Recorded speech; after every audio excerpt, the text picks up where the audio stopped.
अस्सलाम वालेकुम नाज़रीन राजधानी टाइम प्रोग्राम सां गॾु मां आहियां गौर गांगरो। नाज़रीन, क़ौमी असम्बली जो इजलास शुरू थी वियो आहे। इन खां अॻु त ॾिठोसीं जेका गवर्नमेंट आई उहो कोरम पूरो करण जे हवाले सां ॾाढो मसइलो हो, पर उन खां पोइ हुकूमत अपोज़िशन सां इहा अंडरस्टैंडिंग पैदा की त जेका ऐवान जी कार्रवाई आहे उहा डिस्टर्ब न थिए ऐं ऐवान जी जेका बिज़नेस आहे उहो कंटिन्यू रहे। पर हाणे जेतोणीक कोरम जी निशानदेही त न कई वई आहे, इहो असम्बली वारो जेको कारोबार आहे उहो अॻिते हलणु शुरू थी वियो आहे। पर जेको नैब ऑर्डिनेंस आहे, इन्हनि ऑर्डिनेंस जे हवाले सां अपोज़िशन सख़्तु तनक़ीद कई आहे ऐं उनखे बिल्कुलु रद्द कयो आहे। इहो करार ॾिनो आहे त हुकूमत ही सॼो पंहिंजो जेको कारोबार आहे उहो ऑर्डिनेंस फैक्ट्री जे थ्रू हलाइणु चाहे थी ऐं पार्लियामेंट खे का अहमियत नथी ॾिए। पर असम्बली में अहिड़े गोड़ ऐं शोर शराबे खे मद्देनज़र रखंदे हुकूमत इहो फ़ैसिलो कयो आहे त नैब ऑर्डिनेंस जेको जारी कयो वियो आहे उनखे जेको पास करायो वेंदो उहो गॾियल पार्लियामेंट जो इजलास घुराए पास कयो वेंदो। इन ते सख़्तु तनक़ीद कई पई वञे। जॾहिं त नाज़रीन ॿियो मामिलो इहो आहे त जेका अपोज़िशन आहे PDM जे फोरम तां बि रोड शो करणु चाहिनि था ऐं मार्च करणु चाहिनि था। इन जे हवाले सां जेको PDM जो इजलास रिथियल हो पर इजलास जेतोणीक मुलतवी थी वियो आहे, पर इहो अंडर डिस्कशन आहे त हाणे PDM या अपोज़िशन फोरम ते जेको एहतजाज वारो सिलसिलो आहे उहो शुरू कयो वेंदो। इन्हनि ॿिन्ही मामलनि ते अॼु असां गुफ़्तगू कंदासूं। नाज़रीन, हिन वक़्तु असांखां वीडियो लिंक ते जॉइन कयो आहे फैसल करीम कुंडी साहब, जेको पाकिस्तान पीपल्स पार्टी जो अॻुवाण ऐं पाकिस्तान पीपल्स पार्टी जो इंफॉर्मेशन सेक्रेटरी है। अस्सलाम वालेकुम कुंडी साहब। वालेकुम सलाम जी। कुंडी साहब, ये बताएं कि मौजूदा हुकूमत आर्डिनेंस के थ्रू चल रही है, नेब का आर्डिनेंस भी आपके सामने है, आप क्या समझते हैं हुकूमत का ये रवैया, अपोजिशन ख़ास तौर पे पाकिस्तान पीपल्स पार्टी कैसे देख रही है इसको? देखें, ये हुकूमत बिल्कुल आपकी बात को मैं इससे एग्री करता हूँ कि ये हुकूमत जो है जो इशू भी आता है उसको ऑर्डिनेंस के ज़रिए चलाया जाता है और ये ऑर्डिनेंस फैक्ट्री बनी हुई है। और क्योंकि ये जमहूरी हुकूमत नहीं है, ये क्योंकि पार्लियामेंट में बिल्स लाने से ख़ाइफ है तो इसलिए ये ऑर्डिनेंस के ज़रिए जो है ये चीज़ें चलाना चाहती है। आप मुझे बताएं कि जिस इदारे को भी अगर आप देखें, चाहे वो पहले PAC का इदारा था, चाहे वो इलेक्शन कमीशन है, चाहे अब नैब है, और अभी जो उन्होंने फ़ौज को जो है कंट्रोवर्सी वहाँ पे कंट्रोवर्सी पैदा की है, तो ये सब चीज़ों में जो है ये हुकूमत जो है इनको जो है कंट्रोवर्सी पैदा करके इन इदारों को जो है वो ख़राब करना चाहती हैं। नैब के भी अगर आप चेयरमैन देखें, जिसका 4 साल की मियाद थी वो नॉन एक्सटेंडेबल थी, लेकिन क्योंकि इनके चेयरमैन नैब के साथ कोई एग्रीमेंट हुआ है, एक मुका हुआ है कि शायद वो अपोजिशन के मेंबरान को जो है वो सज़ाएँ दिलवा सकेंगे, लेकिन जो 3 साल में नहीं कर सके तो आगे भी वो नहीं कर सकेंगे। लेकिन इस हुकूमत के लिए हमारा ये भी मशवरा है कि आप सारे अपोजिशन को भी अगर आप जेल में डाल दें फिर भी ये नाअहल और नालायक हुकूमत नहीं चल सकती। ये आपका ख्वाब है कि आप चला, लेकिन ये चीज़ें जो हैं, आप ये भी बता दूँ कि आप इसको जो भी है ज़बरदस्ती है बिलडोज करके 4 साल तो चेयरमैन नैब को दे देंगे, लेकिन आपको ये बताऊं कि इस मुल्क में वक्त बदलते और आंखें बदलते कोई देर नहीं लगती। तो ऐसा ना हो कल यही चेयरमैन नैब हो और फिर आपके ख़िलाफ़ केसेस बनाएं, आपके दुम पे पाँव रखे और आप फिर चीखें चलाएं कि ये तो फरिश्ता हम समझते थे और ये तो पता नहीं क्या क्या कुछ निकल आया जो कि इन्होंने चीफ इलेक्शन कमिश्नर के मुताबिक बातें की। तो ऐसा ना हो कल इसके मुताबिक भी ये बातें करते रहें कि ये तो ऐसा था, ये तो वैसा था। तो ये चीज़ें होती हैं, देख लेते हैं जब अपोजिशन में जाएंगे तो आपके साथ चेयरमैन नैब क्या करता है। कुंडी साहब, ये बताएं कि चेयरमैन नैब की तकर्री का जो मामला है वो ज़ाहिर है एक आइन में तरीक़ेकार बिल्कुल वाज़े है, तो वज़ीर आज़म साहब उस आइनी तरीक़ेकार को फॉलो नहीं करना चाह रहे हैं और अपोजिशन लीडर से मुशावरत नहीं करना चाह रहे हैं। आप क्या समझते हैं कि आइनी मामलात पे अगर चीफ एग्जीक्यूटिव का रवैया इस तरह हो तो बाकी आइन और कानून पे कैसे अमल हो सकेगा? देखें, आइन में हर चीज़ का जो है वो डेफिनेशन है, चाहे वो चीफ इलेक्शन कमिश्नर का है, चाहे वो चीफ इलेक्शन कमिश्नर के मेंबरान का है, चाहे वो चेयरमैन नैब का है। अब हुकूमत के एक वज़ीर कहते हैं कि हम अपोजिशन लीडर से मशावरत नहीं करेंगे क्योंकि वो उनके ऊपर केसेस हैं और वो जो है कॉन्फ्लिक्ट ऑफ इंटरेस्ट है। दूसरे वज़ीर कहते हैं कि नहीं, हम मशावरत करेंगे, इनकी आपस में भी बातें नहीं मिलती। लेकिन अगर ये मान भी लें कि आप लीडर ऑफ द अपोजिशन से मशावरत नहीं करेंगे क्योंकि clash of interest, conflict of interest है, तो फिर आप मुझे बताएं कि इलेक्शन कमीशन के मेंबरान के हवाले से आपने क्यों लीडर ऑफ द अपोजिशन को जो है वो लेटर लिखा? वहाँ पर भी तो कॉन्फ्लिक्ट ऑफ इंटरेस्ट है, वहाँ पर तो भी आपका फॉरेन फंडिंग का केस चल रहा है। और दूसरी बात यह है कि आप जो है अगर ये बात करते हैं, आपकी अगर हम ये बात मान लेते हैं कि आप कहते हैं कॉन्फ्लिक्ट ऑफ इंटरेस्ट है और लीडर ऑफ द अपोजिशन को चेंज करें, تو ہمارا سوال یہ ہے کہ آپ لیڈر آف دی ہاؤس کو بھی چینج کریں گے، ان کا بھی کانفلکٹ آف انٹرسٹ ہے.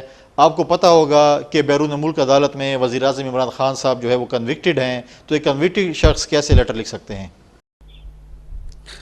کنڈی صاحب یہ بتائیں کہ الیکٹرانک ووٹنگ مشین کا جو معاملہ ہے، پاکستان پیپلز پارٹی نے اور ساری اپوزیشن نے ان کو مسترد کیا ہے، لیکن وزیر اعظم صاحب اس پہ بضد ہیں. آپ کیا سمجھتے ہیں کہ یہ الیکٹرانک ووٹنگ مشین کا جو معاملہ ہے، ظاہر الیکشن ریفارمز اپوزیشن کو بھی چاہیے، تو کیا صورت ہے کہ اگر اس معاملے پہ اپوزیشن گورنمنٹ سے بیٹھ سکتی ہے، یہ معاملہ حل ہو سکتا ہے؟ دیکھیں، پہلی بات تو یہ ہے کہ انہوں نے چیزیں بلڈوز کر کے اصلاحات اور ای وی ایم جو بھی ہے وہ اس حکومت نے کیا، اور اب وہ کہتے ہیں کہ ہم یہ مشین لانا چاہتے ہیں. دیکھیں، یہ حکومت عوام کے ذریعے تو آئی نہیں، یہ پہلے بھی ایک مشین کے ذریعے آئی تھی، اب ایک اور مشین کے ذریعے آنا چاہتے ہیں.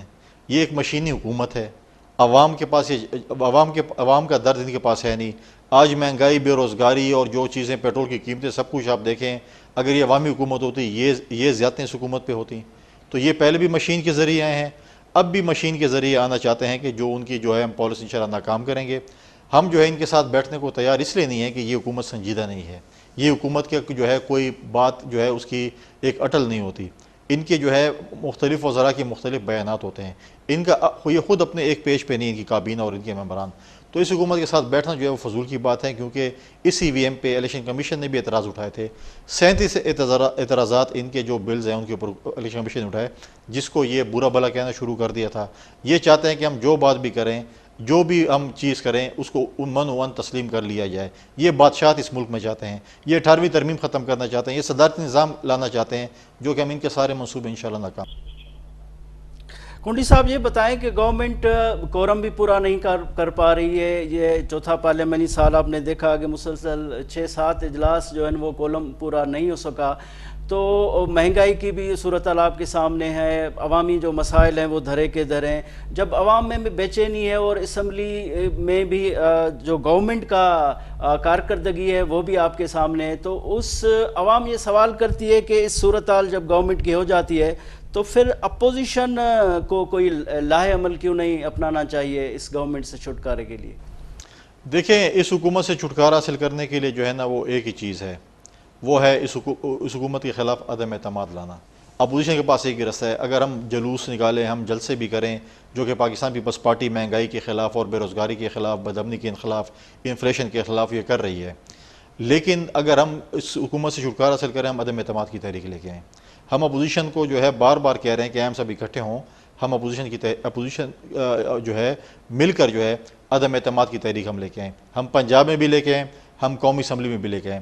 لیکن ہمارے جو دوست ہیں اپوزیشن میں، مولانا فضل الرحمان صاحب اور جو ہے ان کی پارٹی اور پی ایم ایل این، وہ نہیں چاہتے کہ عدم اعتماد کی تحریک ہو، وہ کہتے ہیں استعفے دیں. لیکن ایک طرف اگر آپ دیکھیں، بلوچستان میں تو عدم اعتماد کی تحریک کامیاب کرنے میں یہ بالکل آگے ہیں، پیش ہیں. لیکن پنجاب میں یہ عدم اعتماد کی تحریک نہیں لانا چاہتے، یہ مرکز میں تحریک عدم اعتماد نہیں لانا چاہتے. یہ کہتے ہیں کہ بلوچستان میں عدم اعتماد کی تحریک حلال ہے، پنجاب اور جو ہے مرکز میں حرام ہے.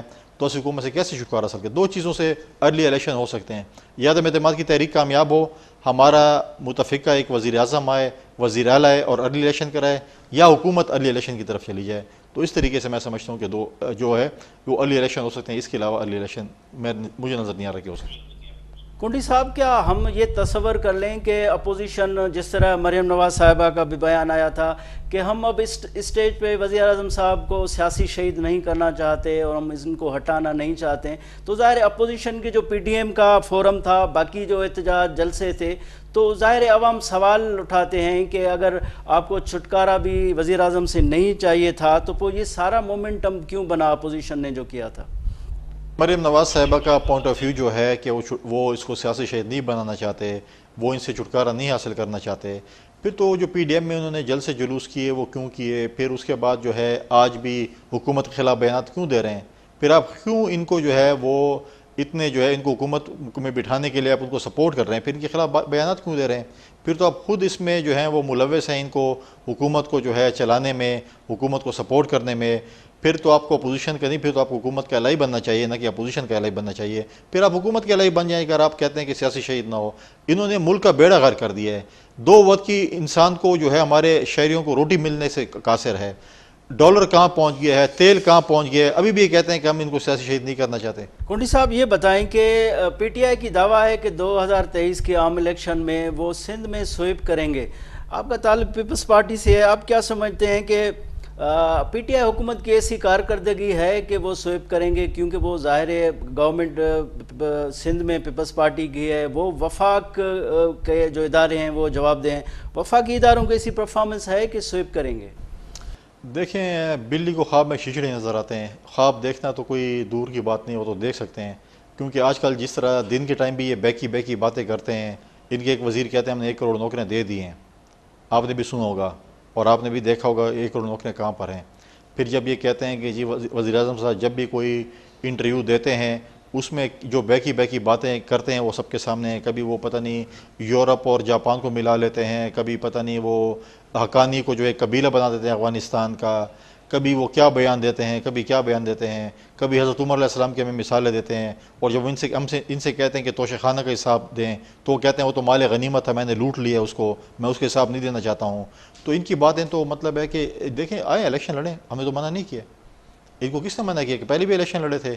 अभी भी अगर आप देखें कंटोनमेंट के इलेक्शन में जो पाकिस्तान के जो सदर हैं आरिफ अलवी साहब और सिंध के जो गवर्नर हैं इमरान इस्माइल साहब, उनके हलके से ये लोग इलेक्शन हार गए हैं और कहते हैं कि हम सिंध फतह करेंगे। इनके अपने एलाइज जो हैं कल के परसों कैबिनेट की मीटिंग में MQM ने और GD ने तहफ़्फ़ुज़ात का इज़हार किया।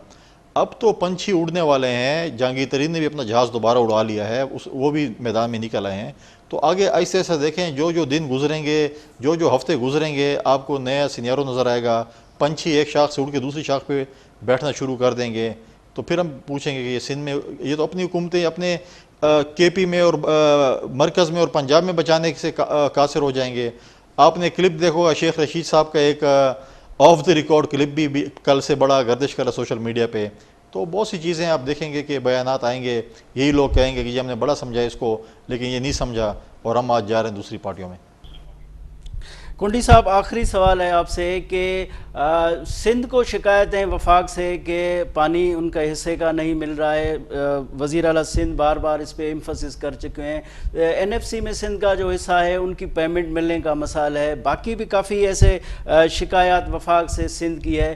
तो इस सूरत हाल के होते हुए और ख़ास तौर पे आपने जो देखा मतरुकुला इमलाक के हवाले से जो मोहम्मद मियाँ सुमरो का बयान आया था कि वो सिंध की जो मिल्कियत है वो बंगालियों की है, वहाँ पे सिंध का कोई उस पर अख्तियार नहीं है। तो इस तरह की बयान आते हैं, इस तरह की पॉलिसी है, इस तरह का वफाक का रवैया है, और दूसरी तरफ ये स्वीप करने की के ख्वाब भी देखते हैं, क्या कहेंगे?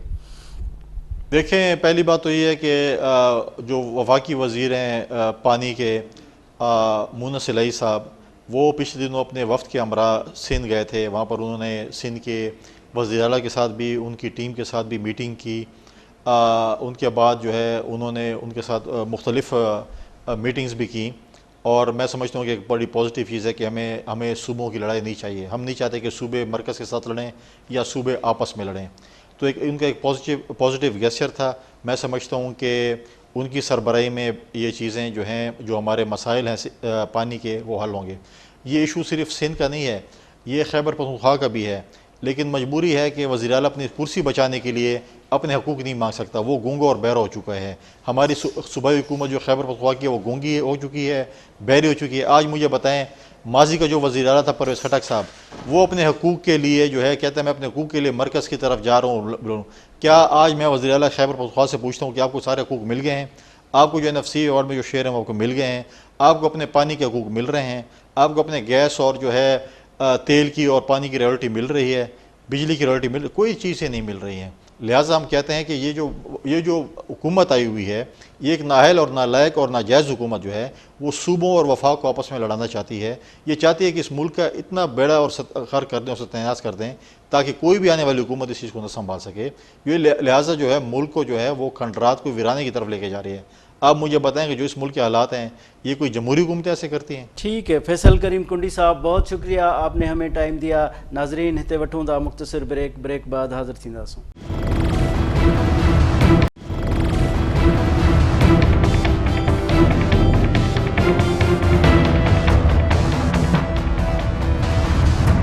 नाज़रीन वेलकम बैक। नाज़रीन हिन वक़्तु असांखे वीडियो लिंक ते जॉइन कयो आहे नुज़ात पठान साहिबा जेका पाकिस्तान तहरीक इंसाफ़ जी क़ौमी असम्बली जी मेंबर आहे ऐं पाकिस्तान तहरीक इंसाफ़ जी अहम अॻुवाण आहे। अस्सलाम वालेकुम नुज़ात साहिबा। वालेकुम अस्सलाम। नुज़ात साहिबा इहो ॿुधायो त नेब ऑर्डिनेंस इनिशिएट कयो वियो आहे, अपोज़िशन तमामु घणी तनक़ीद कई आहे, तव्हां छा था सम्झो ऐं अपोज़िशन जो इहो बि ख़्यालु आहे त गवर्नमेंट हर मामिलो ऑर्डिनेंस जे थ्रू करणु चाहे थी ऐं हुकूमत नाकाम थी चुकी आहे, तव्हां छा चवंदव?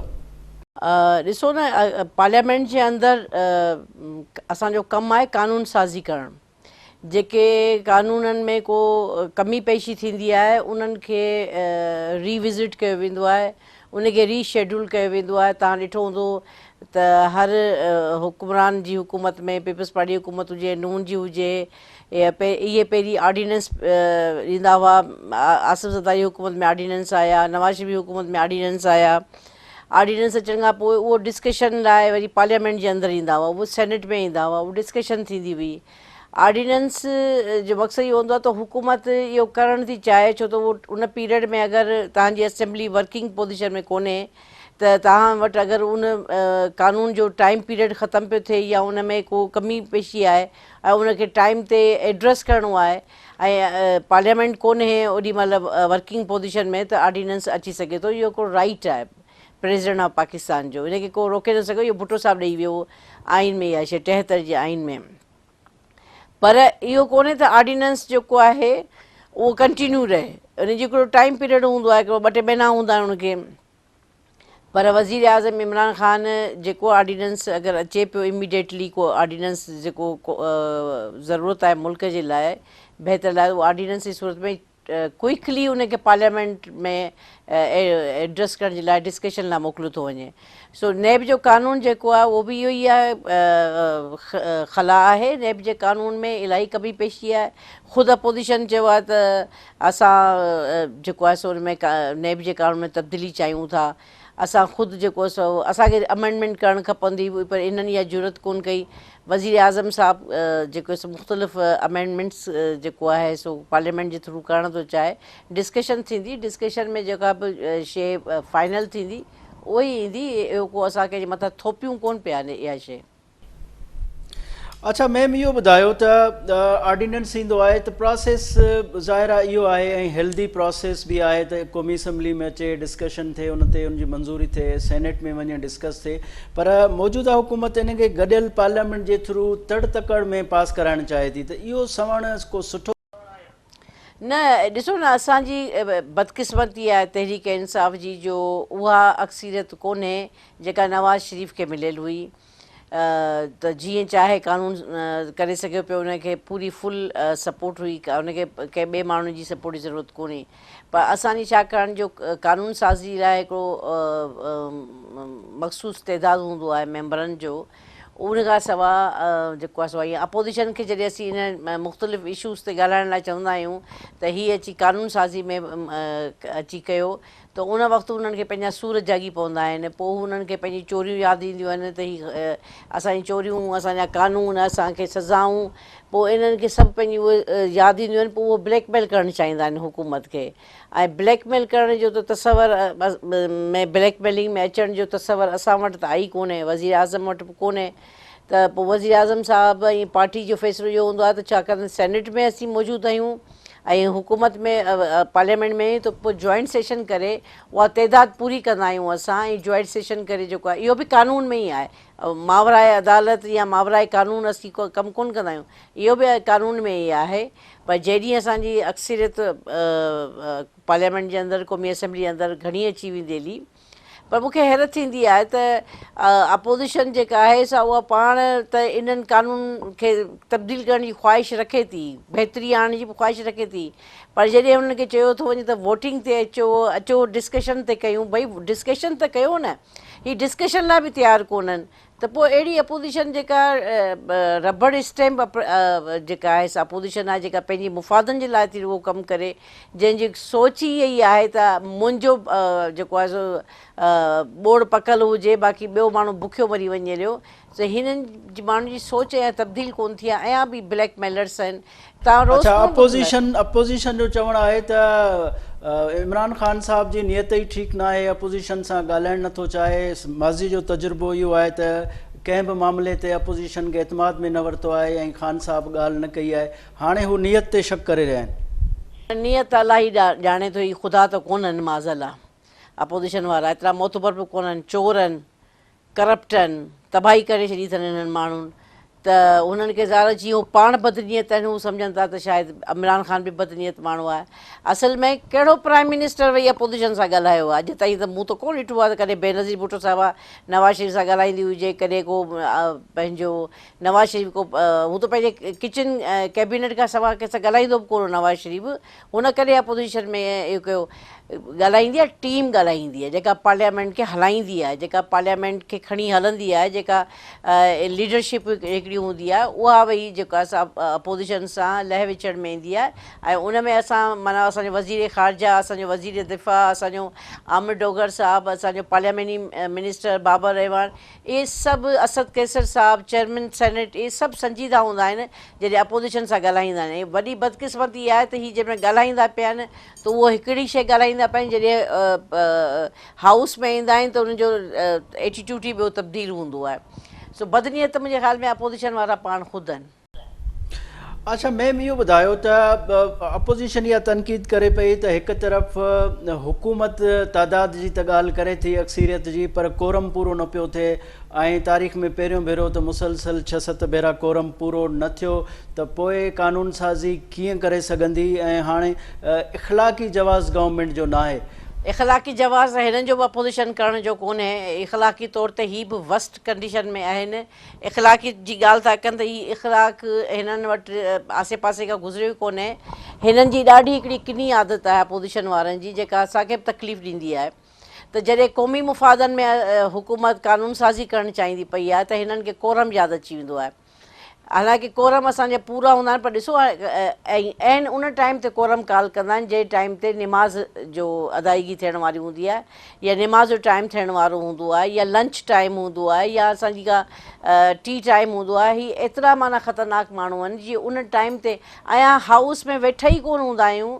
कॾहिं कॾहिं त इहो बि ॾिठो आहे तव्हां गौहर त अयां हाउस में कलमो पढ़ी बसि करे, अयां स्टार्ट ई क़ौमी तरानो पढ़ी बसि करे या वेहंदा आहियूं त यकदमि कॉल कंदा आहिनि कोरम।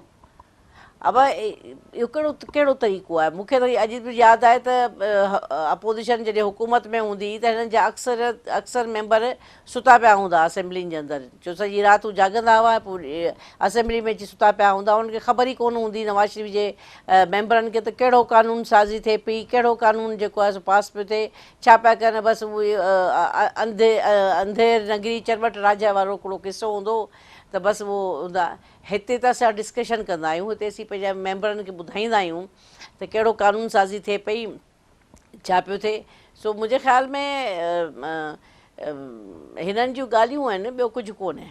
वांदा वेठा ॿियो को कमु अथनि कोन। हाँ मैम, तव्हां इहो चयो त असैम्बली में अपोज़िशन टैक्टिस इस्तेमालु करे थी, पर ज़ाहिर आहे अपोज़िशन ई कंदी ऐं हुकूमत जी का कमज़ोरी नज़र ईंदी त उहो घोर चेंज थियणु खपे। ॾिसो जहिड़ा टीए मूंखे मिलनि था, ओड़ा टीए अपोज़िशन जी बि कंहिं MNA खे मिलंदा हूंदा न। असांखे को एक्स्ट्रा पैसा कोन था मिलनि, इहो क़ौम जो पैसो आहे। हीउ ग़रीब माण्हुनि जी टैक्सिस सां जेको पैसो अचे थो उहो असांजे मथां MNAs जे मथां इस्तेमालु थिए थो। ऐं लखनि रुपयनि जी हिकिड़े ॾींहं जी जेका बजट हूंदी आहे क़ौमी असेंबली जी, ऐं उन क़ौमी असेंबली में जॾहिं वेही संजीदगी सां वेही जिते डिस्कशन थियणु खपे, जिते पार्लियामेंटी इशूज़ ते डिस्कस थियणु खपे, जॾहिं सूबनि जे इशूज़ ते डिस्कस थियणु खपे, एजुकेशन ते थियणु खपे, अमन अमान ते थियणु खपे, सिहत ते थियणु खपे, उते अपोज़िशन एॾो रंगीले वांगुरु मश्करियूं करणु लॻंदी आहे जो आउं त हैरान थींदी आहे त हीअ केॾा ग़ैर संजीदा क़िस्म जा माण्हू आहिनि। त हीअ छा था कनि? हाणे कोई चए त 88 वारी अपोज़िशन हलणु खपे 2021 में, त माण्हू हर शइ तब्दील थी वई आहे हिन मुल्क में। अॻे वाईफाई कोन हूंदो, अॻे जेको इंटरनेट कोन हूंदो, अॻे त ईअं हुकूमत में वेठा हुजो या अपोज़िशन में वेठा हुजो, छा पिया कयो छा न पिया कयो दुनिया खे ख़बर ई कोन पवंदी त छा पिया कयूं। हींअर त सेकेंड विदिन 1 सेकेंड में जेको आहे सो दुनिया खे ख़बर थी पइजी वञे त हुकूमत छा पई करे, अपोज़िशन छा पई करे। अपोज़िशन पंहिंजी उल्लूअ खे सिधो रखण जे लाइ पंहिंजी ज़ाती ख़्वाहिशनि जे करे सॼे पार्लियामेंट खे हुन हाईजेक करण जी कोशिशि करे थी, जेका मुंहिंजे ख़्याल में अचण वारे वक़्त जे लाइ पार्लियामेंटी सिस्टम जे लाइ बहितर कोन्हे। पार्लियामेंटी सिस्टम हलणु खपे, पार्लियामेंटी सिस्टम खे मज़बूत थियणु खपे। ऐं हीअ जेके 30 सालनि खां वठी MNAs थी था अचनि, इहे हरकतूं उहो ई पिया कनि, ॿियो केरु कोन पियो करे। जेके नवां जेके आया आहिनि, पंहिंजो MNAs आया आहिनि, उहो त वीचारा पाण परेशान थींदा आहिनि त इहे कहिड़ी असेंबली में अची विया आहियूं असां। अच्छा नुज़र साहिबा, इहो ॿुधायो त असम्बली जो बि ज़िक्र हले थो त इहे अफ़वाह आहिनि त वज़ीर आज़म साहिबु असम्बली टोड़े थो, इन विच में इदारनि जा सरबराह मुक़ररु करण जे हवाले सां कुझु मामला आया, उन खां पोइ इन क़िस्म जूं ॻाल्हियूं थियनि पियूं, तव्हां छा चवंदव?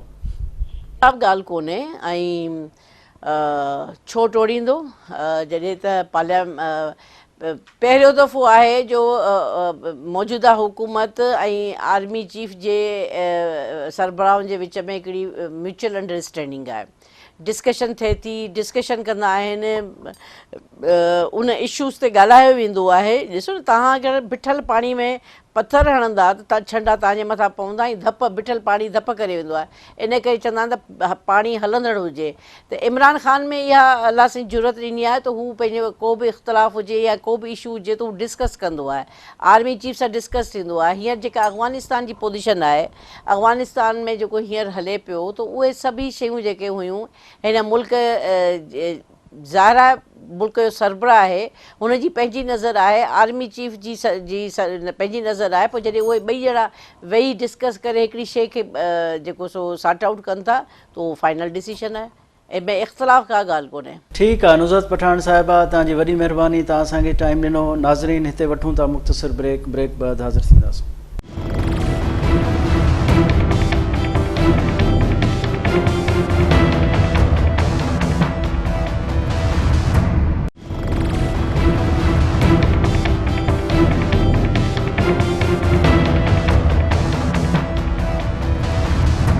नाज़रीन वेलकम बैक। नाज़रीन, हिन वक़्तु टेलीफोन लाइन ते असांखे जॉइन कयो आहे निहाल हाशमी साहिबु, जेको मुस्लिम लीग नवाज़ जो अहम अॻवान आहे ऐं सेनेटर है। अस्सलाम वालेकुम हाशमी साहब।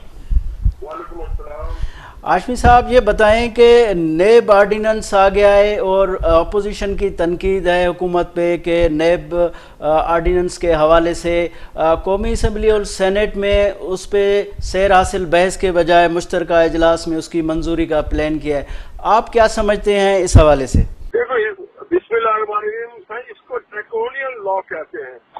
ये लॉ नहीं है, ये एक बदमाशी है और ये NRO है, महा NRO, कि जो चोरी किया है इमरान खान साहब की हुकूमत ने और उनके वजीरों ने और उनके दौर के मुशीरों ने, उसको कवर करना है। जो लोगों के पेट पे इन्होंने लात मारी है, जेब पे धाका डाला है, आटा, चीनी, पेट्रोल, गैस, बिजली, दवाई महंगी करके, वो सारे लोग कैबिनेट में बैठे हैं और इनके अपने FIA ने कहा कि सारा करप्शन हुआ है। और अब वो कहते हैं कि जी वजीरों की और मुशीरों की अगर कोई करप्शन है, गलती है, वो नैब नहीं पकड़ सकता।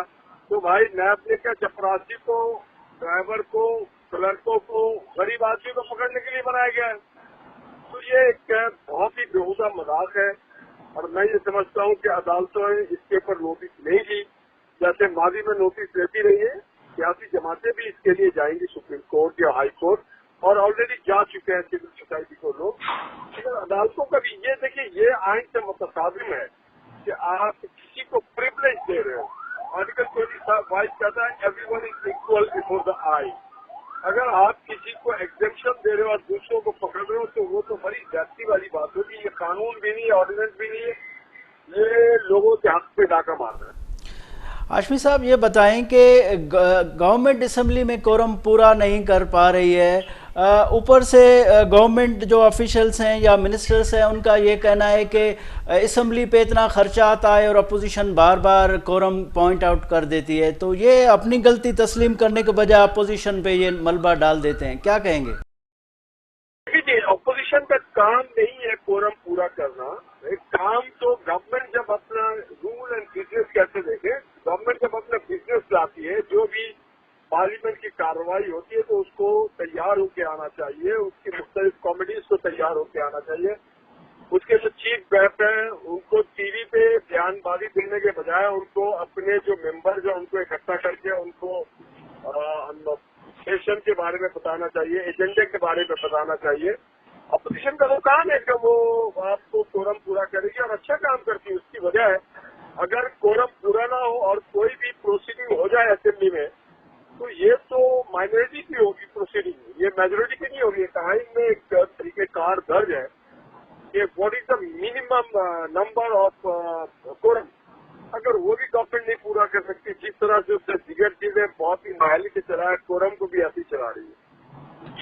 हाशमी साहब ये बताएं कि पीडीएम ने फैसला किया है अभी रोड शो करने का, तो क्या समझते हैं कि अभी ज़ाहिर है हुकूमत से इत्तेहादी भी बेचैन है, एमक्यूएम की तरफ से भी आवाज़ें आ रही हैं और मुस्लिम लीग काफ की तरफ से भी आवाज़ें आ रही हैं, खुद पार्टी के अंदर जहांगीर तरीन फैक्टर भी है, तो ये पीडीएम का जो रोड शो होगा ये क्या इम्पेक्ट करेगा?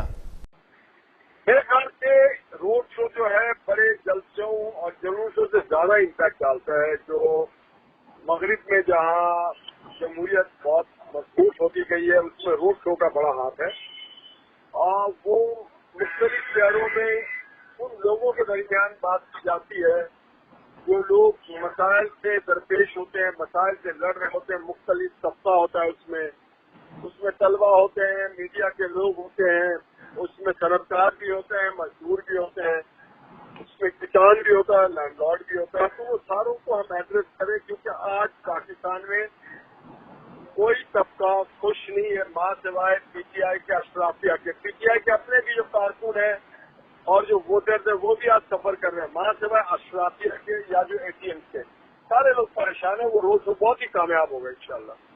हाशमी साहब ये बताएं कि आपके रोड शो के बाद जो लोग एक्सपेक्ट कर रहे थे अपोजिशन से कि हुकूमत से वो जान छुड़ाएंगे, तो आप क्या समझते हैं उसके बाद कोई उम्मीद अवाम रखे इस हवाले से?